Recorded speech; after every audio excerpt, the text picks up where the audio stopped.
오늘 4월 8일 맥주인 성경 읽기 레위기 11장 12장 시편 13편 14편 잠언 26장 데살로니가전서 5장입니다. 새벽에 시편 13편 14편 말씀을 함께 보고 우리 기도하겠습니다. 이 시편 13편은 사람들이 말하기를 영혼의 밤에 대해서 말씀을 하고 있어요. 그러니까 지금 이제 보면 1절에 여호와의 어느 때까지니까, 그러니까 극심한 고통 중에 지금 다윗이 있는데 어느 때까지 이런 상태가 계속 될까요? 하나님께 탄식하며 기도하고 있습니다. 나를 영원히 잊으시나이까? 주의 얼굴을 나에게서 어느 때까지 숨기시겠나이까? 그러니까 하나님, 다윗이 믿음이 굉장히 좋은 사람이잖아요. 기도하고 응답을 받고 감동이 있고 늘 하나님과 충만하게 동행하는 그런 사람이었어요. 그런데 어쩐 일인지 기도해도 하나님께서 전혀 들으시는 것 같지를 않은 거예요. 하나님 계시는 것 같지도 않고 하나님의 임재를 전혀 느낄 수가 없어요. 너무 힘들고 어려운 가운데 하나님께 기도하는데 하나님께서 함께 하신다는 그런 느낌도 들지 않는 거예요. 하나님 기도하면 잘 응답도 주시고 감동도 주시고 그러셨는데 어떻게 하나님께 자기를 잊으신 것 같은 거예요. 감동도 없고 은혜도 없고 나는 지금 너무 힘들고 죽을 것 같은데 기도해도 하나님께서 전혀 듣질 않으시는 것 같아요. 아무 응답이 없으셔요. 어느 때까지 하나님께서 얼굴을 이렇게 제게 숨기실 겁니까? 2절에 나의 영혼이 번민하고 종일토록 마음에 근심을 해요. 종일토록 근심을 하고 고민이 되는데 어느 때까지 내가 이렇게 살아야 될까요? 아무 응답도 안 하시고 그러면서 내 원수가 나를 치고 자랑하기를 어느 때까지 이렇게 그냥 두고 보실 거냐고. 응답하지 않는 하나님, 심지어 계시지 않는 것 같은 그런 느낌이 들 정도로 전혀 응답이 없습니다. 너무나 하나님의 응답과 도우심이 간절한데 아무 응답이 없는 거예요. 기도를 하루 이틀 하고 말았겠습니까? 얼마나 간절히 기도를 했겠어요. 그냥 하나님께서 응답이 없으신 것 같아요. 얼굴을 숨기시고 전혀 나타나지 않는 악인들의 조롱을 받고 막 날뛰고 그렇게 하는 것을 보면서 기도하는데도 전혀 도와주시지 않는 거예요. 그러니까 그 원수들이 얘기를 하는 정말 하나님 믿는다고 그러더니 아무 소용없네 그러고 조롱하고 막 그렇게 합니다. 이게 딴 사람이 아니고 다윗의 기도예요. 다윗처럼 믿음 좋은 사람이 어디 있어요? 다윗처럼 의롭고 선한 사람이 어디 있었습니까? 그런데 아무리 기도를 해도 하나님께서 전혀 듣질 않으신 것. 지금 보면은 어느 때까지니까 지금 4번이나 나와요. 이 짧은 구절 안에. 얼마나 마음이 답답하고 힘이 들었으면 기도 응답하지 않는 하나님. 답답하기 거지없습니다. 다윗 같은 이런 사람, 이 위기, 그동안 그렇게 응답도 잘하시고 잘 도우시고 하셨는데 왜 갑자기 하나님께서 이렇게 침묵하고 계실까요? 침묵하시는 하나님에 대한 정말 안타까움 있어요. 근데 이런 때가 누구에게나 가끔 있다는 거예요. 영혼의 밤이라고 믿음의 영성의 선배들이 그런 얘기를 했어요. 그런 날이 있어요. 우리 먼저 하나님 나라 가신 최성근 선생님 생각도 가끔 나는데, 그때 이제 손주를 위해서 그렇게 기도를 하는데 손주가 안 주어졌잖아요. 몇 년을 그렇게 기도를 하셨어요. 손주가 안 생기는 거죠. 그래가지고 큰아들 위해서 그렇게 기도를 하는데 손주가 안 생겨가지고 몇 년을 정말 안타깝게 기도를 하셨던 기억이 나요. 같이 기도하고 그랬는데 몇 년 만에 애기가 생겼죠. 3년 만인가? 그 정도 생겼어요. 시온이. 그렇게 기뻐하고 감사하던 기억이 나요. 그렇게 새벽마다 나와 기도를 했거든요.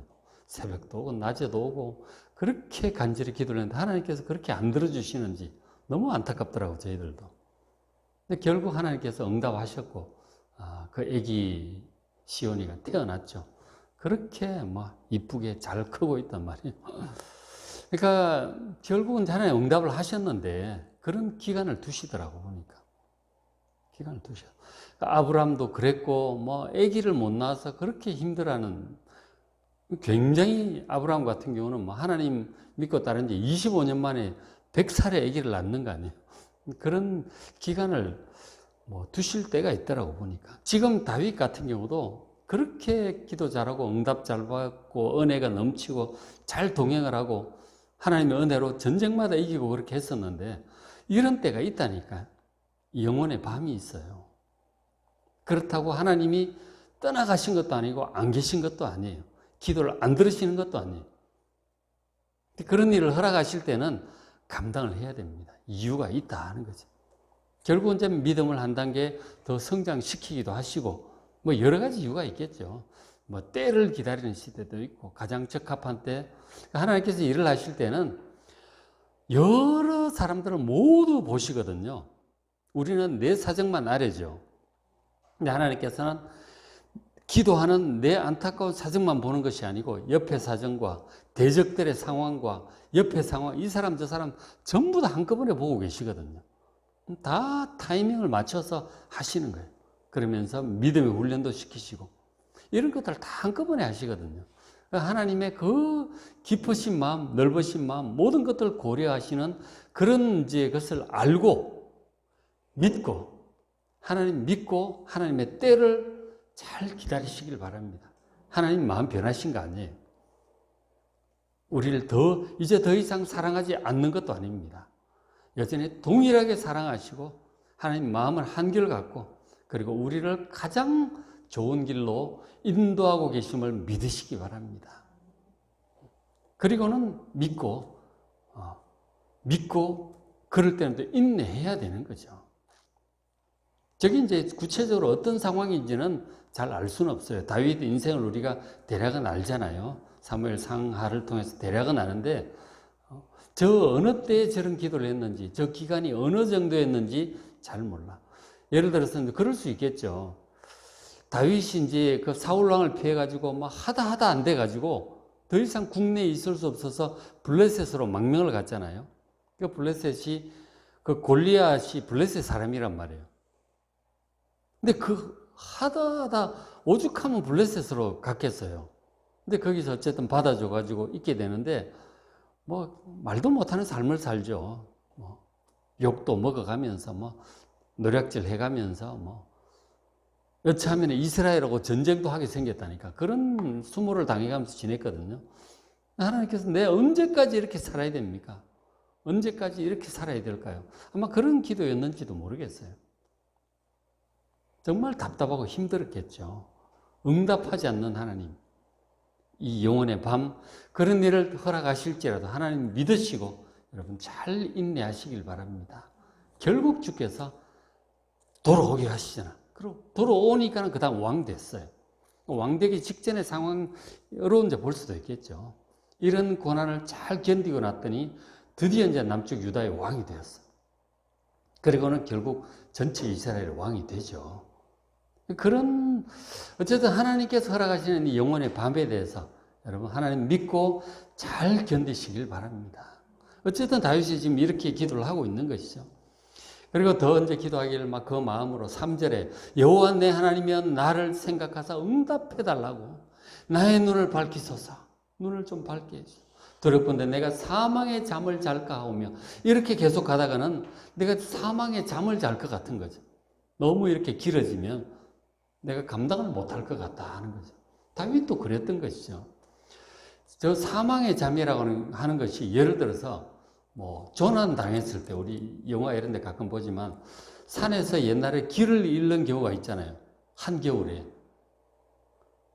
길을 잃고 헤매다가 배도 고프고 막 졸렵고 근데 그 눈길에 그 겨울에 잠들면 죽는 거예요.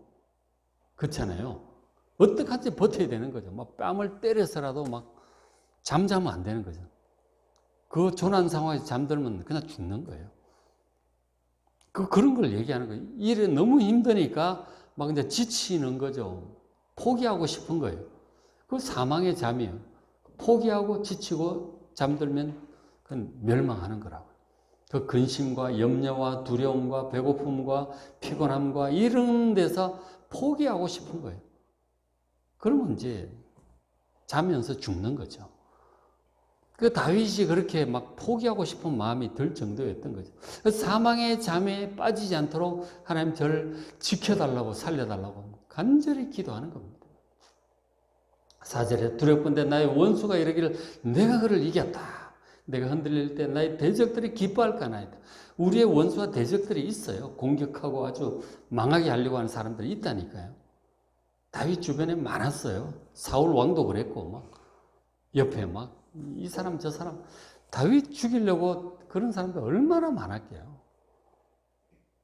자기가 이렇게 포기하고 죽으면 멸망하면 대적들이 얼마나 기뻐하겠냐고. 하나님 다 필요 없어 이렇게 되는 거 아니에요. 하나님께도 영광이 안 될 것 같고 자기도 그렇고 너무나 고통스러운 거죠. 이 사망의 잠에 빠지지 않도록 자기도 이제 점점 힘이 떨어지는 거예요. 인내 한계가 오는 것입니다. 하나님께 간절히 기도하는 거죠. 분위기를 아시겠죠? 13장 1절부터 막 4절까지 너무너무 막 절박하고 간절한 기도를 하는 거예요. 믿음 좋은 사람도 이런 일을 당해요. 믿음 좋다고 해서 형통하게 이렇게 다 가는 게 아니에요. 이런 기간을 허락하실 때가 있다니까요. 정말 간절히 기도합니다. 그런데 이렇게 간절히 기도를 하는데 성령께서 응답을 하시는 거죠. 이 기도에 어떻게 응답을 하시느냐면 5절에 갑자기 분위기가 바뀌어요. 시편 직접 읽어보시면 나는 오직 주의 사랑을 의지하여서 죽을 것 같은 이런 기도를 하다가 갑자기 하나님의 사랑을 의지하는 마음이 올라오는 거죠. 기도하는데 하나님이 나를 사랑하시지. 그러면서 과거에 막 그 위기 가운데 건져주셨던 생각들이 갑자기 막 떠오르는 거죠. 하나님 날 사랑하시지. 날 건져주셨지. 그런 마음이 막 떠오르는 거죠. 그러면서 나의 마음은 주의 구원을 기뻐하리다. 하나님께서 과거에 그렇게 날 구원해 주셨듯이 이제도 날 살려주실 거야. 그 구원하실 거라는 확신이 갑자기 올라오는 거예요. 기도 중에. 이 주의 구원을 기뻐하겠나. 하나님께서 날 구원해 주실 거다. 이대로 날 버려두시고 사망의 잠을 자고 멸망하게 하고 대적들이 기뻐하도록 그렇게 두지 않을 거다. 하나님께서 나를 구원하실 거라고 하는 이 확신이 막 올라오는 거예요. 기도 중에. 그러면서 6절에 내가 여호와를 찬송하리니 이는 주께서 내게 언덕을 베푸심이로다. 지금 이런 응답을 하시고 다시 마음의 믿음을 회복시켜 주시고 구원의 소망 이 확신이 들면서 마음에 기쁨이 올라오는 거죠. 죽을 것 같았었는데 이게 언덕이잖아요. 주님께서 베푸신 언덕이라니까. 이 기도 응답이에요. 기도하다가 죽을 것 같았는데 기도하는데 마음에 다시 믿음이 회복이 되는 거예요. 하나님께 대한 믿음이 회복이 되면서 그 사랑이 다시 확신이 오고 구원하실 거라는 확신이 오니까 감사 찬송이 막 나오는 거죠. 이 기도가 이런 거라니까요. 기도의 능력, 기도하면서 갑자기 이 응답으로 마음이 회복이 되는 것을 지금 다윗의 경험을 이렇게 기록을 하고 있는 거예요. 놀라운 시편입니다.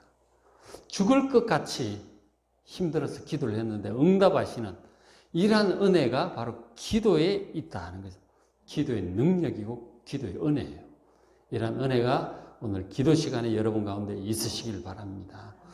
그렇게 하고 이어서 이제 14편도 잠깐 보겠습니다. 근데 이런 은혜를 전혀 알지 못하는 사람들이 있죠. 믿지 않는 자들, 오히려 의인을 박해하는 자들. 하나님이 이런 분이라는 것 몰라. 이 은혜를 전혀 모릅니다. 그리고 더 나아가서 하나님이 어떤 분이세요? 공의롭게 심판하시는 분이세요. 하나님 두려운 줄도 몰라.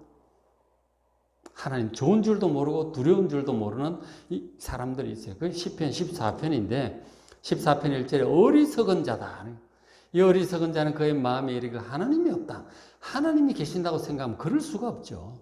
하나님 없다고 생각하는 하나님 있다고 정말 하나님 두려워할 줄 안다면 그렇게 할 수 없는 거죠. 하나님이 없다고 생각하니까 그렇게 막 지 뜻대로 막 하는 거죠. 그러니까 그들은 부패하고 행실이 가증하고 선을 행하지 않는 거죠. 마음이 하나님 두려운 줄 모르니까 마음이 부패하는 거예요. 우리 잠언에도 보지만 하나님을 경외하는 것, 하나님을 두려워하는 것이 지혜의 근본, 지식의 근본이라고 그랬잖아요. 하나님 두려워하지 않으니까 하나님 무서운 줄 모르는 거죠. 막은 자기 뜻대로 막 기분대로 막 가는 거예요. 마음이 부패하고 행실이 가증한 것입니다. 그러니까 참 답답한 거죠. 우리가 볼 때는 어쨌든 이 어리석은 이런 사람들 있어요. 14편 2절에 그 사람들은 하나님이 없다고 생각을 한단 말이에요. 그러니까 막 그렇게 하죠. 근데 하나님이 없다고 생각한다고 해서 하나님이 안 계신가요? 그렇지 않잖아요. 하나님은 천지에 충만하신 분이세요. 누가 뭐라고 해도 하나님은 온 세상에 충만하시고 세상을 공의롭게 다스리는 분이세요. 결국 악인들을 심판하시고 의인들을 구원하실 분이라니까 때가 되면 그렇게 하실 거예요. 근데 그걸 모르니까 하나님의 심판 두려운 줄 모르니까 악행을 하는 것이고 그런 감이 다윗 같은 이 의인들 하나님을 의지하는 사람들 하는 게 기도하잖아요. 너무너무 상황은 불리하고 연약하고 짓밟히고 죽을 것 같은데 하나님 의지함으로 기도하는 거 아니에요.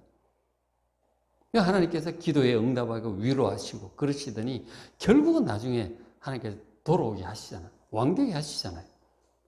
왕되게 하시려고 이 그런 마지막 어떤 시련의 밤을 허락을 하셨던 것 같기도 해요. 그죠? 하나님의 섭리를 우리가 믿어야 돼요. 죽을 것 같이 힘들어도 하나님을 믿으시기 바랍니다. 하나님의 의로움을 믿어 심판하신 하나님 그리고 연약한 자를 구원하신 하나님 믿으시고 여러분 정말 잘 인내하고 견뎌내시길 바랍니다. 다윗처럼 견뎌내야 됩니다. 하나님께서 하늘에서 인생을 굽어 살피고 계세요. 불꽃과 같은 눈으로 다 살피고 계세요. 감찰하고 계십니다. 그래서 보니까 좀 지각이 있어서 하나님을 찾는 자가 있는가? 뭔가 영적인 지각이 있어서 이 하나님을 찾는 자가 있는가 보려고 이렇게 쭉 보시는데 3절에 뭐라고 그러셨어요? 다 치우쳐서 함께 더러운 자가 되고 선을 행하는 자가 없으니 하나도 없더라. 하나도 없대요. 그러니까 우리는 지금 이제 하나님 은혜를 받아서 지금 회개하다고 예수도 믿고 하나님 두려운 줄도 알잖아요. 기도하잖아요. 영적인 지각이 있는 거죠. 그런데 다윗 시대에 하나님께서 이렇게 쭉 살펴보시니까 다윗처럼 이렇게 하나님 찾고 의지하는 자가 없더라는 거죠. 여기서 이제 인간의 참 뭐랄까 모든 인간이 영적으로 죽어 있다고 하는 그 사실을 볼 수가 있어요. 사도 바울도 이 구절을 나중에 인용을 하면서 세상에 의인은 없나니 하나도 없다. 그렇게 이제 선포를 하는 것을 보게 되죠. 모든 사람이 죄인이에요. 그러니까 우리도 사실은 마찬가지인데 예수 믿기 전에 예수 믿고 구원받기 전에는 사람이 다 이래 영적으로 전부 죽어 있습니다. 다 치우쳐 있고 다 더러운 자가 되고 선을 행하는 자가 없고 하나도 없다는 스스로 태어나면서부터 지각이 있어서 하나님을 찾을 만한 선하고 의로운 사람이 한 명도 없어요. 다 영적으로 죽어 있고 전부 죄인입니다. 하나님의 은혜 아니고서는 자기가 죄인인 줄도 모르고 회개할 줄도 모르고 하나님 살아계신 줄도 모르고 몰라. 우리의 구원자 예수님도 모르고 그래 다 멸망하는 거죠. 하나님 은혜 아니면 영적인 지각이 없어서 전부 멸망길로 가는 것입니다. 그래서 우리도 마찬가지였잖아요. 하나님의 은혜로 정말 전도자들의 기도를 통해서 목사님들의 기도를 통해서 우리 먼저 믿은 권사님들의 기도를 통해서 부모님들의 기도를 통해서 우리가 믿게 된 거 아니에요. 영적인 지각이 생겼죠. 회개도 하고 예수님도 믿고 하나님도 경외하고 기도도 할 줄 알게 되고 영적인 지각이 생겨서 이렇다니까. 정말 감사하셔야 돼요. 그죠? 근데 그 어리석은 자들은 하나님 계신 줄 모르니까 하나님 두려운 줄도 모르고 막 그렇게 하는 것이죠. 근데 거기서 벗어나지 못하면 이 영원한 멸망에 떨어질 수밖에 없는 것이죠. 그러면서 다윗이 그런 자들 향해서 얘기를 하죠. 14편 6절에 너희가 가난한 자의 계획을 부끄럽게 하니, 이 가난한 자라고 하는 것은 하나님을 의지하는 이 연약한 자들을 지금 가리키고 있어요. 다윗도 그러했고, 그죠? 쫓겨다닐 때 막 그랬잖아요. 그 부끄럽게 하는 거죠. 막 짓밟고 그렇게 하는데, 오직 여호와는 그의 피난처가 되시도다. 하나님이 뭐가 되신다고요? 피난처가 됐어요. 이 연약한 박해받고 이럴 때 우리가 피난할 곳은 여호와 하나님밖에 없어요. 여러분, 하나님께 피하시기 바랍니다. 다윗처럼 13편의 다윗처럼 하나님께 피하시기 바랍니다. 간절히 기도합시다. 인내하고 기도 외에 방법이 없어. 피난처가 되신 하나님께 기도를 하는 거예요. 그래 7절에 이스라엘의 구원이, 하나님의 백성들의 그 구원이 시온에서 나오기를 원하도다. 시온이 어떤 곳입니까? 성전이 있는 곳이에요. 성전이 있는 산이고, 성전 안에 바로 하나님의 언약궤가 있습니다. 하나님의 말씀이 거기서 나와요. 구원은 바로 성전과, 하나님 계시는 성전과 말씀으로부터 나오는 것입니다. 그곳을 향하여 믿음을 가지고 기도하시기 바랍니다. 교회를 향하여 기도하시고, 말씀을 의지하여 기도하시고, 말씀을 붙들고 기도하면 주께서 분명히 이스라엘, 곧 하나님의 백성들을 구원할 은혜를 베푸실 것을 믿습니다. 여호와께서 그의 백성의 포로된 곳에서 돌이키실 때 이스라엘이 기뻐할 것이다. 우리가 다 뭔가 포로되어 있잖아요. 죄악에 포로되어 있고, 고난의 포로가 되어 있고, 상황의 포로가 되어 있습니다. 그 포로된 상황으로부터 우리를 구원하시는 하나님의 능력이 우리에게 결국은 임하게 될 것을 믿으시기 바랍니다. 다윗처럼 임하실 거예요. 능력으로 임하시고 우리를 그곳에서 건지시고 안전지대로 우리를 이동해 주시고 축복하시고 회복시켜 주실 것을 믿으시기 바랍니다. 그 하나님 믿으시고 간절히 기도하는 이 시간 되시길 바랍니다. 오늘 맥체인 성경 읽기, 레위기 11장 12장, 시편 13편 14편, 잠언 26장, 데살로니가전서 5장입니다. 말씀 의지하여 기도하는 이 시간 되시길 바랍니다.